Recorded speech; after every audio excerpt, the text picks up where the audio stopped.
Before we bring on tonight's guest, I wanted to let you know that not only has he had Dogman Encounters, he's also had Bigfoot Encounters. With that in mind, after tonight's episode of Dogman Encounters airs, I'm going to release an episode of My Bigfoot Sighting, where Bryan talks about his Bigfoot encounters as well. If you'd like to check out that episode of My Bigfoot Sighting, where Bryan talks about those Bigfoot encounters he's had, please check out the description for tonight's episode of Dogman Encounters, and you'll find a link right to the episode of My Bigfoot Sighting, where Bryan does that. Having said all that, let's not waste any more time. Let's get to it. Tonight's guest is Bryan Blake. Bryan, welcome to the show. Good to be on the show, Vic. Thank you for having me. Well, it's great having you. Thank you for your time. Bryan, please give us a brief bio on yourself. As Vic said, I'm Bryan, and I live in South Mississippi. I have lived in Georgia. I am a truck driver as of now, so I get to see a lot of different places, a lot of different faces. I'm pretty simple as it gets. I don't rush to conclusions or try to. I try to find answers to everything, and I try to get along with everything and everyone the best to my ability. And I like being outside. I like messing with animals, so none of this bothers me. And that's just pretty much me. You said you like to be outside and mess with animals. How do dogmen play into that? It made me more aware that there's just more than what we see out there. Made me be a little bit more of my surroundings. Just be more observant, basically. Just be more cautious, more observant. So, at the time, at the first one, I didn't know anything about Dogman, ever, until I really started hearing your shows, and that got me to thinking about everything. And then the second encounter, it's like, yeah, I've got to talk to Vic. So, yeah, it's, like I said, just more observant, more cautious. Well, that's always a good thing when you're out in the woods, so yeah, I'm glad. What's the main reason why you wanted to come on the show tonight, Bryan? Well, to add another voice, to say that, someone else has seen these things, dogmen, whatever you want to call them, they are there, they're here, they're out there. Other people have seen them. People have seen them. You're not crazy. They're there. You saw it. You know what you saw. I know what I saw. I understand what I saw, or best of my ability, I understand what I saw. They're there. You're not crazy. Yeah, like you said, as you saw, they're definitely there. It's a lot to wrap your mind around, but they're definitely there. Oh, yeah. It definitely takes a minute, because even I just see what I saw, and thought about it for a minute. It's like, yeah, sitting there thinking about it, even after the last encounter the other week, it's like, yeah, and like I said, I'm the type of person, I will go try to find answers. And then with my first encounter, when we get into it, you'll see I did go over to where it was. So yeah, it's just, by all means, there's always an answer to something. We may not know it now, but we may find out later. Well, I just hope you find out all the answers you're looking for, at least someday. One of these days. I hope. After having the two encounters we're going to talk about tonight, how much research have you put into Dogman? As far as Dogman, not a whole lot, other than listening to your show and like the Michigan and Wisconsin cases, the Beast of Bray Row or the Michigan Dogman. That's about as far as I've gone. I've had more interest in the other side, like Bigfoot. So, I've done more research there than I have Dogman, because I never thought I'd have a Dogman, let alone two Dogman encounters, And like I said, when I get into the first one, they'll figure out, it's like, I didn't have a clue what it was. So, what? I'm working on that. We're getting there. Well, that doesn't make you any different from most eyewitnesses. You never do think you're going to have an encounter until you have one. Oh, yeah. Has it been easy for you to find out what you wanted to know about dogmen doing the research you've done, or has it been a struggle? it's been fairly in the middle, kind of easy, but a little on the difficult side because there's so many theories out there. And I'm not making fun of anyone. It's just one of those, just what are these things? Just like you and I talked about the other day, and we're sitting there scratching our heads because listening to some of the stories, it's one of those, geez, that's kind of otherworldly or kind of demonic. And then you're sitting there going, that's more animalistic and more just flesh and blood. Then you got everywhere in between on that spectrum. So, I mean, it's, okay, just what are we dealing with? And I mean, that's what I want to answer or try to answer. And I know so many other people have that same question. Just what is this thing? Is it just truly flesh and blood, or is it otherworldly or whatever? So, I mean, I'm in the same boat as the rest of everybody else. It sure is funny how the more you find out about dogmen, the more you realize the less you know. It's just how it is. Oh, yeah, you wind up with more questions than you do answers. It is what it is, I guess. It's a vicious cycle, but like you said, it is how it is. Mm-hmm. You just touched on this. Not only have you had Dogman encounters, but you've also had Bigfoot encounters too. How would you compare the differences and what it's like to encounter the two? Between my Bigfoot encounters versus the Dogman encounters, the Bigfoot encounters are a little more creepier. Just, those are different stories on their own. And just real brief, it's for the fact I've had the Bigfoot actually come up on several different occasions to the house, and me wake up, look out the window, and there we are, right there.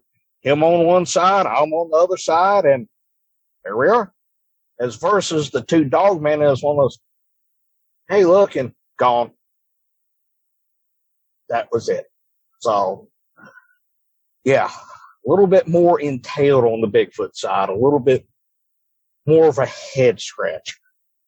I don't know what it is about looking out a window and seeing something creepy like that looking in, but I'd much rather be toe-to-toe with one out in the woods than be inside and look out a window and see one right there looking in the window at me.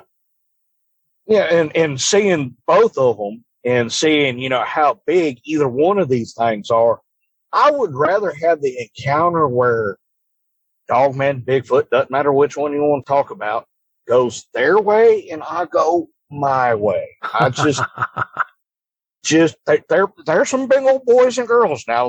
They're bigger than some of these corn-fed guys that you hear talking about. You think the Big Show or Shaq or one of them guys are big? Yet these guys are bigger and more powerfully built looking. So I would rather just keep my distance, them do their thing, I do my thing, we can coexist, I ain't gonna bother nobody. Can't say I blame you for feeling that way. It's always better if they go their way and you can just go yours. If you've had a Dogman encounter and would like to talk with me about it, whether in private or on the show, please go to dogmanencounters.com and submit a report. If you've had a Sasquatch sighting and would like to be a guest on one of my 2 Bigfoot shows, please go to mybigfootsighting.com and let me know. Please tell us about your encounters now. Give us every last detail that comes to mind. All right, that's no problem, no problem. My first encounter was on the family farm in Mississippi, in about mid-south Mississippi. We're more towards the Louisiana side of things, so you go through there, it's not uncommon to come up on a swampland. It's not uncommon to hear somebody with alligators, wild hogs. We got all that running around there. We got the other usual suspects as far as raccoons, possums, coyotes, bugs, skeeters that could tote you away if they wanted to. All that natural wildlife we had there around the farm. And the farm's been in the family since towards the end of World War I or just after World War I. It's my great-grandfather's grandfather's. Now it's my mother's and her 2 brothers. And at the time, the first dog man, my grandfather was alive, and I had Mondays off. So it wasn't uncommon for me to be at the house by myself because he had doctor's appointments, and so did she, so did my grandmother. So me being alone was no big deal. I was used to it. I pretty much got raised down there.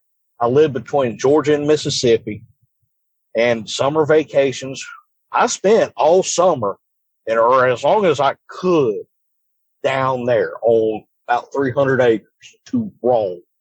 As long as I didn't do anything stupid, didn't mess with the neighbors, didn't hurt the cows, my grandfather did not care, as long as I did it safely. Well, like I said, I had Mondays off, and I was at the house by myself this particular Monday. This was March 2008. And I got on the four-wheeler. I was like, I'm bored. I'll go ride around, check fence lines, check the cows. And the way my grandfather had it set up, it's a 4-lane highway that runs primarily east to west. The house sat on the east side of the property up against the highway.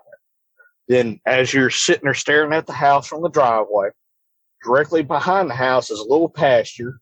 That's where I went in at, because there's a gate behind the house. There's 2 more gates on the east side and west side of this pasture towards the back of the pasture. The east side gate opens back out into a small little hayfield. The west side gate, which is where I went through and where I had the encounter, opens back out into a big pasture. But just to the west of the house is a tractor shed and also a barn. And then the south side of the barn is that big pasture. And then you got the highway and one more small pasture, pretty much sandwiched between the north side of the barn and the highway. And then it goes down a hill from the house, comes back up. There's a little hill, little valley. Then it goes back up into a big hill, which it eventually falls off probably 3/4 of a mile into the back pasture. And there's nothing but woods on that hilltop and going down into the valley past a fence line where I went through the gate at. And also where that gate is, there is some old equipment, some old hay equipment, which was just past the gate. Then it was some trees, hedge bushes, and just really tall grass. So I went down to check on the tractor shed down there below the house, because my grandfather has some antique tractors, some antique equipment, just checked the fence line there and checked that tractor shed, and went on to the gate on the west side in that west corner. And there's the fence line running north to south where that gate's hanging. Then there's another fence that ties in right there. Like I said, it's running east to west. That separates the woods from that big pasture. And if you know anything about cows, you got 1 of 3 scenarios with them, if not all 3. They're either really curious and want to see what's going on, whether it be another animal or you. They either leave you alone, or they're going to chase you out of their area because they either don't want you in the area or you're getting next to baby. Well, I looked up, and in that little valley, there's this white-faced, black-bodied calf, had the look of curiosity and running towards that fence line that was running east to west. Anyways, I looked up, trying to figure out what that calf was doing, and the calf was going from my right to my left. And I looked up, started following, thinking, okay, either another calf, a dog, or even a rabbit, something of that nature. And I looked over just past where that hay rake, the old hay rake, sat, and is the hay rake and hay elevator. And there's a hedge bush sitting there just past them in a tree. And this hedge bush was probably, 5 foot tall at the most. And I see this head pop up over the top of it. And I'm walking to this gate now. I'm about 5 feet from the gate because I'm trying to open the gate to get the four-wheeler through. And I'm just sitting there looking. It's looking at me. I'm looking at it.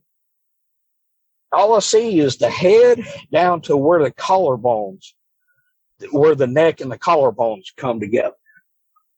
And I'm sitting there going, that's a dog's head. But what the heck is a dog head doing about 5-6 foot above the ground here? Then also the back of my mind, I'm sitting there thinking, that sucker's got some hair on it, almost like a lion's mane around the neck. Just that much hair. Really couldn't get detail as far as what color, how else it looked. The only thing I noticed, sitting there looking at the top of the head, the few seconds I looked at this thing, the ears were standing straight up, just about like a German Shepherd or Doberman or something of that nature. Well, my next thing, well, crap, there's a predator in the pasture. I need to scare that calf away. And so I look back at the calf and I'm unhooking the gate and my chain hits the gate. So that calf looks up and wanders off. And I look back and this is, like I said, just seconds. And this thing's gone.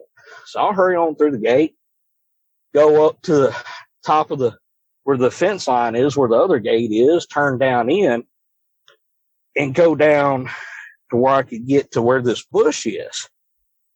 And nothing there. Nothing. But I could tell something was there because I could see where it laid over a little bit of grass, just couldn't see footprints because there's nothing but grass. So I went on, checked fence lines, rode all through the woods, did all that, didn't see hide nor hair of anything. So I let it go and never heard anything after, never seen anything after that. Then about a month or two later, it was about June. My grandfather had passed away during this time, or right there at the end of May. Anyways, I'd got home, went ate. This was on a Saturday. And my uncle, or one of my uncles, lives directly across the highway from us. And his tractor shed and his house, they run east to west, or the long ends. Well, my grandmother asked me, go over there, help them with some equipment that they were getting ready to do hay with. Yeah, that's no problem, because some of that stuff takes 2 to 3 people, if not a couple more, to get it to act right. Because you may have to have one person in the middle, 2 people on the end, or whatever. Well, the oldest uncle, which owns that tractor shed, once I got over there, he goes, "You ain't noticed anything funny, have you?" Funny as in what? Funny ha-ha, or funny we got a problem funny? He goes, "Well, we're sitting here, working. I turn around and at the west side of the tractor shed, the open end of the tractor shed, see this big old dog head." And he motioned with his hands. You got to remember, my uncle's about 6'2", and his hands came up to about his shoulders. So, over 5 feet. And about this far off the ground. He told the other one to turn around. He looked. Heck, they both looked at each other. And in that time, this thing disappeared. Now, it didn't have very far to go from the woods to the shed, probably 20 feet, because he's backed up against the woods on that side. And, they were sitting there kind of scratching each other. So, I just got home, and people around here, they understand you don't do this stuff out where we live, because a lot of people, they have cows, and they're prone to shoot on sight, when it comes to a coyote or something of that nature. So people know not to mess around. We sat there, scratched our heads, and went on about our business, forgot about it. Now, that's pretty much my first encounter. Like I said, didn't know nothing of it until I started listening to Vicks. But my second encounter, which was the 4th of this February, the other week, like I said, I'm a truck driver now. I go everywhere. Lay out a map, start throwing darts. And I probably either have been there, passed through there or probably will be going there. Anyways, had to go to a customer in South Alabama, and it required me getting on this 2-lane road from the main highway. Well, I've been down this road several times. It's kind of a windy road, so I got to be a little bit more careful with the 70-foot long vehicle. And there's this one house, it's in a curve. When I'm going to my customer, it's on my left-hand side. And it's his house, probably less than a quarter acre, than his shed. And I looked over, make sure no one was coming out of his driveway, and I went on. It was during the daylight. Got to my customer, sat there for about 3 hours, finally got loaded. And by this time, it was dark. It was pushing on towards like 9 o'clock. Where I was is about 30 miles up this road to the next truck stop or nearest truck stop there. And I had time. I was planning on just stopping at that truck stop, then getting up in the morning and going on. Well, I remember looking up. I see the sign, the little bitty green and white sign for the town on my right. And just after that, that particular house and that curve came up. And I remember looking up to my right, and I see the silhouette of this thing with its arms stretched out, standing about like a silverback gorilla would. Go look at how a silverback gorilla walks around, and they'll walk on their hands, and they got their arms out there in front of them, or they're walking on their hands and their feet. And that's what I noticed. But I noticed the first thing, real big thing, was its arm was about 5 feet long and just bulky, just huge. Then I noticed the torso was about 6 foot, maybe a little longer. Then I noticed the head, and he had his nose more pointed up, almost like he's smelling the air, trying to find something out, trying to figure something out. And I noticed the ears were pointing out back towards his butt, just the way the angle was. I couldn't tell you what the hind legs looked like because it was behind something or down below the road, because the house sat down below the road just a little bit. And I couldn't stare at it too long because I had that curve right there I had to pay more attention to than, looking over at this thing. Well, first thought through my mind, hey, that was kind of a cool statue. Get through the curve, I'm sitting there going, wait, that was not there 3 hours ago. And why would he wait to put out a statue? It's like, no, that's never been there. Never.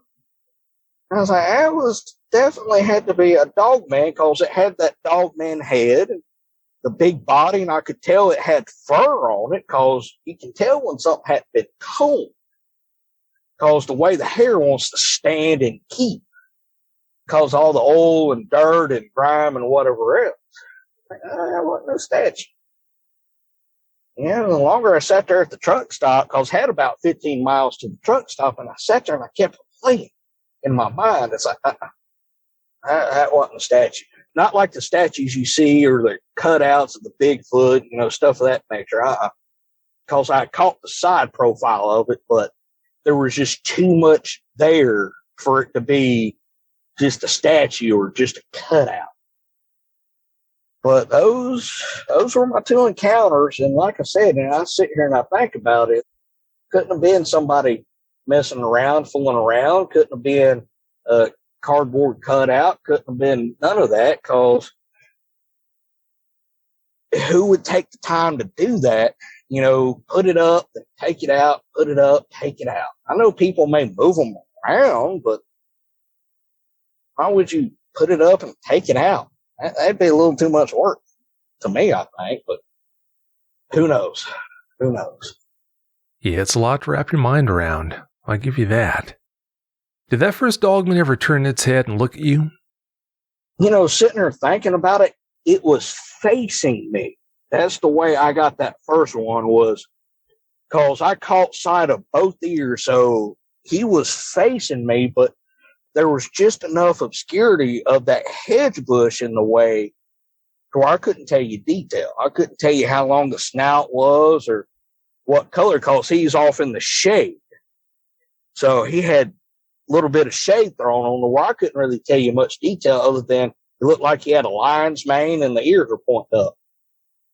And there's nobody back here because he was at least a good foot over that hedge bush, and that hedge bush was 5 feet, 5'5", something like that. And there was just enough of the hedge bush to block its body, so I could tell you what the body looked like if it was like what some people say, that they're this big, jacked up Arnold Schwarzenegger looking guy, or more of a fitness runner. So I couldn't tell you any of that. And I couldn't tell you what the back legs looked like, because by the time I got over there, we had done left. No, I understand. I think you did a great job gathering all the details that you did. So, no, you did a good job. You said he was kind of in the shadows and he was kind of blocked by that bush, but could you tell if it was maybe a darker color? You said you couldn't tell for sure exactly what color he was, but could you tell if it was a darker color?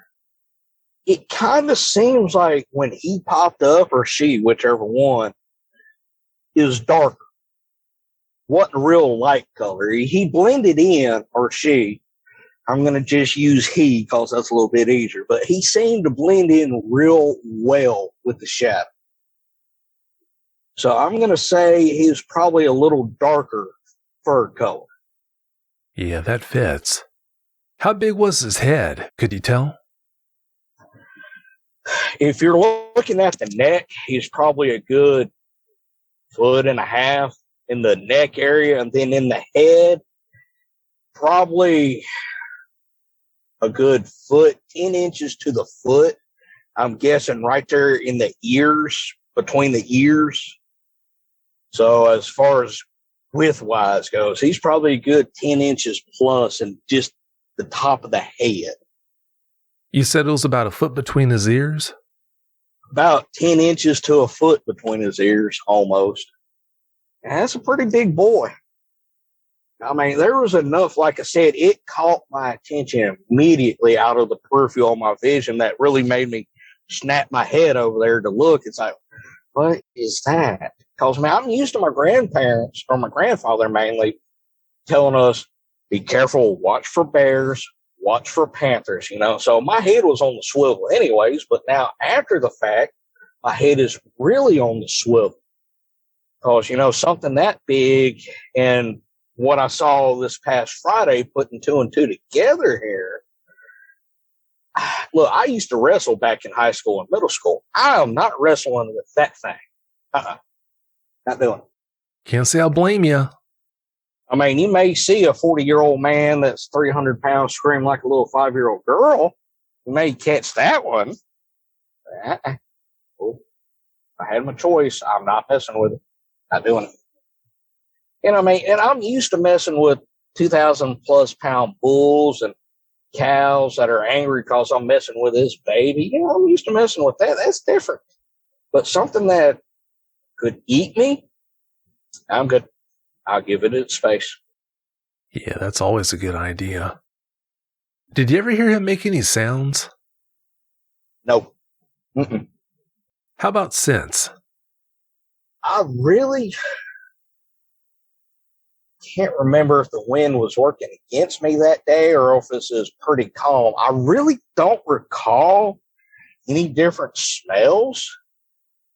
Of course, my nose is kind of messed up to where if I'm not standing right on top of something, or if it's not really potent, I'm more than likely to miss it smelling it than I am to notice much of it.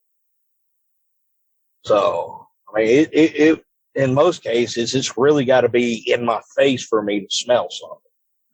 But I really don't recall smelling anything out of the ordinary, to be honest with you. Oh, that's all right. There might not have been any scent in the air. Did he seem to be bothered by you being there? Could you tell? I didn't catch any sense of whether it cared, didn't care. All I got was once it snapped its head up above that hedge bush, it was more interested. Hey, what's that? That's kind of the sense I got from it. That's about the only thing I got from it. And then, like I said, me trying to get the calf away, me taking my eyes off it for those few seconds, it was gone. Of course, I don't blame it because it's one of those, all right, what's that about to do? Is it coming from me? Is it not coming from me? Do I need to vamoose? So, and it pretty much got out of there. Which, I don't blame it because I don't know what it's going to do. It doesn't know what I'm going to do. And when I looked back over there, it was gone. And it's like, well, apparently if it wanted me, all it's got is 4 strands of barbed wire, and it could probably clear that without even thinking twice about it, if one. And here I am talking to you, so if it wanted me, it had me, like you said many a time, dead to rights. That's right. Yeah, don't ever forget that either. Oh, no. After seeing him, you didn't head straight back to the house. You said you stayed out and rode around some more. Weren't you concerned about running into him again? Yeah, I was a little concerned. I will tell you that I wouldn't say I was fearful, but I was a little bit more proactive, keeping an eye out, going, what did I just see? And where is this thing? And what is this thing? So there was that little bit of fear, but it wasn't one of those I need to go change my drawers type of fear. But it did make me a little bit more proactive, to be a little bit more aware that something or someone was out there with me, if that makes any sense. That does make sense. Most people would have probably headed back to the house. I'm glad you weren't so shook up that you did that. I'm glad to hear that you're able to stay out and ride around and check things out and do what you needed to do. Oh, yeah. And like I said, it was my grandfather's rule. Keep an eye on the cows, keep an eye on the property, make sure everybody and everything's okay. Now, if I would have told him about it, he would have probably just shook his head and said, why didn't you get back to the house? But like I said, I kind of forgot about it until my uncle said something. And this was after my grandfather's passing. So at the time, I wouldn't have been able to tell him anything anyways. So, go figure. And of course, stepping off course here just a tad, telling my grandmother about the Bigfoot stuff I've had.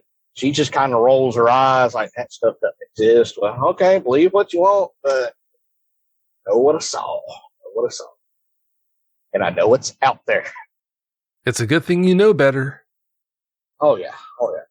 Because, I mean, just like you and I talked about the other day, I understand, some people, they're better off staying in their lanes, not knowing what else is out there because they can't handle it. I get that. I understand that. People have different mentalities or different mindsets. That's cool. That's understandable. And like I said, my mindset, I'm just more of, I know you're there. I know you're out here. I may not see you every time I look up. You may not be every shadow, but I know you're here. So that's the way I'm going to keep it. And I just keep my head more on a swivel because I understand that. Because there's nothing I can do about it. There is not. They're here. I'm here. They're going to do their thing. I'm going to let them do their thing. Yeah, that's a good way to look at it. When you're heading up to that curve and saw that second Dogman, how close did you come to running off the road that night, rubbernecking? I know I got a little bit towards that line on the right-hand side, close to the rumble strip, but not very bad. Because he was just before that curve, so I had enough time to kind of glance over there for a few seconds to see him, and then, okay, back to the curve, cool, that's a statue. Wait, that's not a statue? And if I could have turned this thing around in that 2-lane road, I would have done it. But 70 feet of truck versus 2-lane roads and houses, I don't think people would enjoy that very much of me turning around in their yard. But yeah, I was sitting there, it's just enough to know, hey, rumble strip, hey, Dogman. Okay. All right. So I guess you're here, I'm here. That's one of those, please stay over there for just a second, because I don't want to have to explain to my company what I hit. Because, like I said, he looked like he had enough size to him. So, he could have done damage. Oh, I'm sure he could have. If you said he had a 6-foot-long torso, how tall do you think he would have been if he stood up then? If he were to have stood up, probably 10 feet or better. I'm going a little on the small side there, but he's probably in the 10 to 12 foot range if I had to bet. Yeah, I wouldn't be surprised. If he had a 6-foot-long torso, then, yeah, that's a pretty big old boy right there.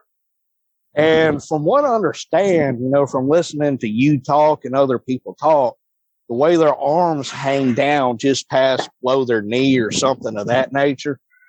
And I'm just going off of redneck math here.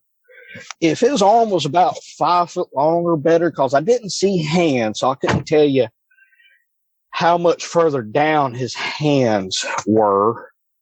Yeah, probably in the 10 to 12, maybe a touch bigger. But like I said, all I got was a side profile. So, yeah. Oh, sure, yeah, you only saw so much of him, so all you can do is guess about that. Have those 2 encounters caused you to lose any of your love of being in the country, Bryan, or are you still full speed ahead? Oh no, you're not running me out of the country. No, it's just like I said, going back to what I've reiterated several times. I'm just more aware of just, you're there, I'm here. So, I mean, I'm going to be moving anyway soon, and I'm still looking for places out in the country. So, no, I'd much rather deal with a Dogman and a Bigfoot and God knows what else than I would with most people. I can deal with them. I can understand that. Why would you say it is that you've been able to deal with your encounters so well? I'm used to dealing with weird stuff. I've had, like I said, these 2 Dogman Encounters and the Bigfoot Encounters. I've had other weird stuff that I couldn't explain. Like people walking down the hallway of that house that I'm in now. I mean, and me being the only one there, and then remote controls flying off the stand and I'm standing away from, stuff like that. I've gotten used to the weird stuff. And it's just one of those, all right, this is what we're doing today. I don't know why it is, but some people just seem to be magnets, and it sure sounds to me like that's what you are. Yeah, apparently. I know I'm laughing at it, but that's about the only thing I can do is laugh at it, shake my head, and go, all right, this is what we're doing today. So, go figure. It's just one of those things. Well, it's about time for us to get out of here, Bryan, but before we do you have any closing comments you'd like to share? Yeah. Just, this is for the people, especially that are having a rough time with this. It's okay. I've seen it. Other people have seen it. You're not alone in this. It's okay. I mean, I understand if you have a different mentality or if it goes against your beliefs, it's okay. I understand that, but you're okay. We're okay. We've seen these things. They're here. We're here. Let's just keep going about our business and keep going forward. It's about the best thing I can tell you. Because with my first encounter, if it wanted me, I wouldn't be here talking to y'all. I wouldn't be here talking to Vic. So we're good. We're okay. And that's about all I got to say on that one, Vic. Well, those are good words. Those are really good words. Well, Bryan, I can't thank you enough for coming on and sharing the details of those experiences with us. I really appreciate it. No problem. And if you got any other questions, and whenever we get ready to do the other shows, just let me know and we'll go on from there, Vic. Well, that sounds good to me. I appreciate it. Thanks again so much for your time, Bryan. Have a great night.